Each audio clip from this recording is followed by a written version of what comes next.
Hey, if you want to make Google Backup on your Android phone, first of all you have to open the settings. Next you have to scroll down and find Google section.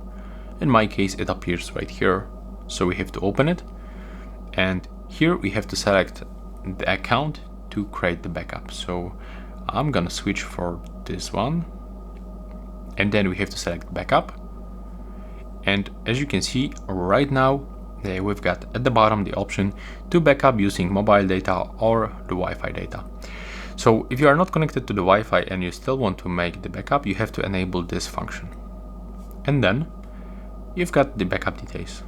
So everything that you will backup. And to do this, just click to backup now. Now we have to input your screen lock, if you have one. It's backing up my data, as you can see, and right now when you open this notification panel, you can find the information about our backup. So that's how it looks, and that's also the progress line. And yeah, that's all. Bye bye.